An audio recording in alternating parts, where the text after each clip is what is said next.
시편 32편은 참회의 시편만이 들어있는 것이 아니라 참회하는 자가 복이 있도다. 할렐루야. 복이 있다라는 말씀으로 우리에게 주어지고 있고요. 그래서 참회 시이면서 동시에 우리에게 교훈을 주는 시입니다. 마치 잠언과 같은 그러한 시라고 말씀을 드릴 수 있는데요.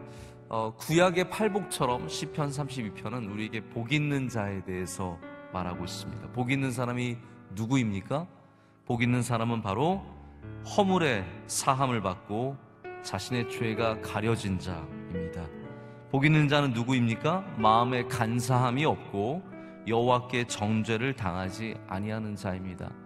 다윗의 복은 자신의 위대함은 낮춰보고 자신의 부족함, 특별히 자신의 죄를 크게 보았다는 데 있습니다. 다윗은 항상 자신의 죄를 하나님 앞에 크게 보았습니다. 그래서 하나님께 또한 죄를 사함받는 것을 귀한 복으로 알았습니다. 우리도 하나님 앞에 나의 죄를 사함받는 것을 정말 큰 영광이요, 기쁨이요, 감사요, 큰 것으로 볼 줄 알아야 합니다. 예수님의 비유 중에 1만 달란트 빚진 자가 임금의 용서를 받는데 그 용서를 가볍게 여깁니다. 이 1만 달란트는 돈으로 환산할 수 없는 그러한 큰 금액입니다. 우리의 죄와 같은 거예요. 나의 1만 달란트, 아무 힘을 써도 갚을 수 없는, 내가 평생을 모아도 모을 수 없고 갚을 수 없는 그것을 임금께서 용서해 주시는 거죠. 그 탕감이라는 단어, 예수님께서 쓰셨던 탕감이라는 단어가 바로 오늘 사함이라는 단어와 똑같은 의미예요. 사함을, 그것을 탕감해 주시는 거예요. 큰 죄를 용서해 주셨는데 그것에 대한 감사, 이것이 얼마나 큰 거에 대한 감격과 감사가 없으니까 나가서 나에게 100데나리온 빚진 자를 용서할 수가 없는 겁니다. 그 빚진 자가, 탕감받은 자가 용서할 수 없는 것은 성격이 꽁해서가 아니라 그 받은 복을 인지하는, 이해하는 그 감사가 없었기 때문이죠. 하나님께서 죄를 용서하시는 방식을 세 가지로 다윗이 느낀 거죠. 첫 번째는 사함이라고 되어 있습니다. 허물의 사함을 받고, 그리고 두 번째는 죄가 가려지는 것이고요. 세 번째는 여호와께 정죄를 당하지 아니하는, 바로 이 세 가지의 이 죄를 용서받는 방식이 있습니다. 제가 세 가지에 대해서 좀 말씀을 짧게 드리고자 합니다. 첫 번째 사함은 뭐냐면 이것이 바로 가장 보편적인 용서입니다. 주님께서 우리를 용서해 주셨다는 거죠. 그런데 이걸 좀 더 깊이 들어가자면 어떤 의미를 갖고 있냐면 나의 죄의 무거운 짐을 하나님께서 들어주셨다라는 거예요. 이것이 사함의 진정한 의미입니다. 죄는 우리를 누릅니다. 죄를 짓고 자유하게 사는 사람은 없습니다. 자유한 줄 알고 있을 뿐이지 어느 누구도 죄를 짓고는 자유할 수 없습니다. 그 무게가 점점 우리를 누르고 있습니다. 죄를 반복할수록 계속해서 그 죄는 짐이 점점 쌓여가는 힘을 갖고 있습니다. 나중에는요, 내 힘으로는 감당할 수 없는 무게가 됩니다.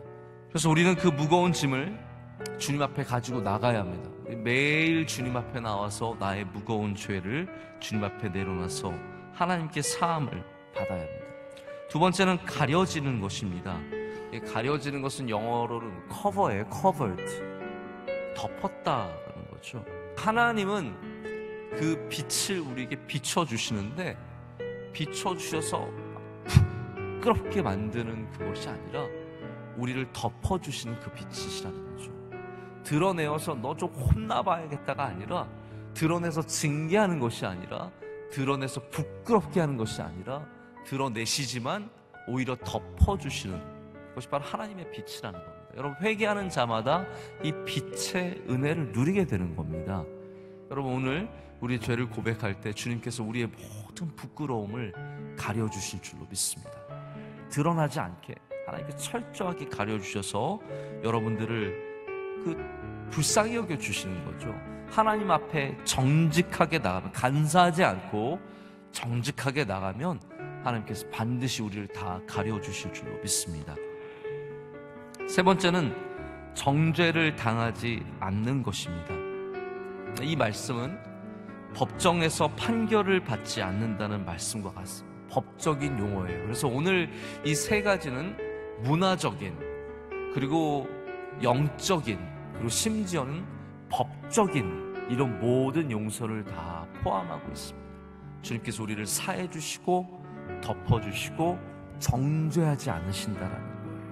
그 정죄하지 않는다는 게 여러분 얼마나 자유하냐면요, 그 죄로 다시 추궁하지 않으신다라는 거예요. 우리가 회개하고 주님께 정직하게 나와 모든 죄를 고백하면 주님도 그걸 잊어주신다라는 겁니다.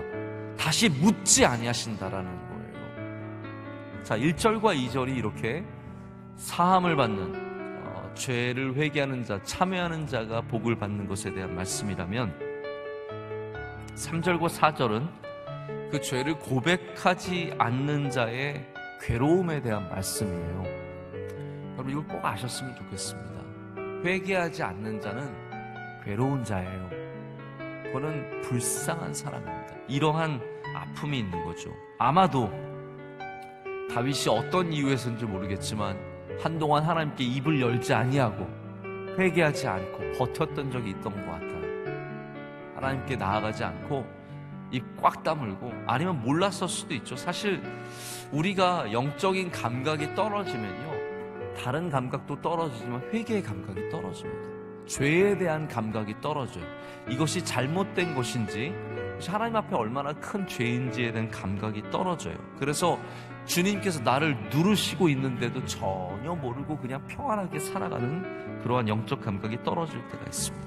다윗도 우리가 어떤 일인지 모르지만 아마도 그러한 시간이 있었던 것 같습니다. 하나님 앞에서 입을 다물고 버티는 거죠. 하나님 앞에 입을 다물면 안 됩니다.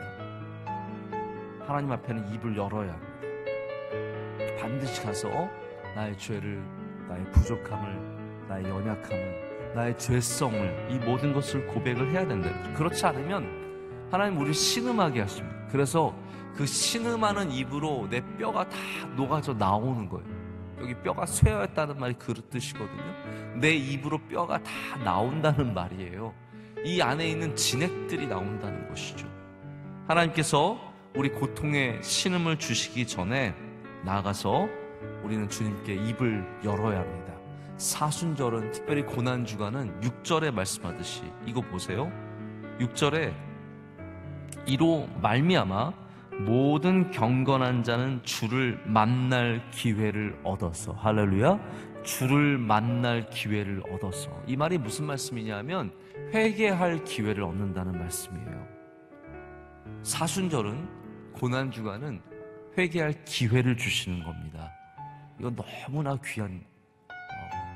귀한 절기예요. 우리가 따로 쉽게 맞을 수 없는 특별한 절기입니다. 그래서 하나님께서 우리가 회개하지 않을 때는 우리를 대신 눌러주세요. 죄의 무게를 느껴보라고 우리를 눌러주시는 거죠. 여러분, 우리 삶 가운데 눌려짐이 있는 것이 우리가 회개하지 않은 것이 너무 많아서 그럴 수도 있다는 사실을 여러분 분명히 인지하셔야 됩니다. 누르실 때마다 우리는 다시 주님 앞으로 나아가야 합니다. 그럼 우리는 자유하게 됩니다. 생명이 살아나게 됩니다. 풍성한 삶을 누리게 됩니다. 회개가 넋두리가 아니죠. 우리를 위해서 죽으신, 나의 죄의 짐을 갖고 죽으신 예수 그리스도를 의지하는 순간이고요, 예수님의 은혜를 힘입어 우리 아버지 되신 하나님께 나아가는 참된 믿음의 자세입니다. 그래서 오늘 회개하는 자들마다 하나님이 주신 기쁨과 감사와 감격과 은혜와 모든 것들이 회복되는 역사가 있을 줄로 믿습니다.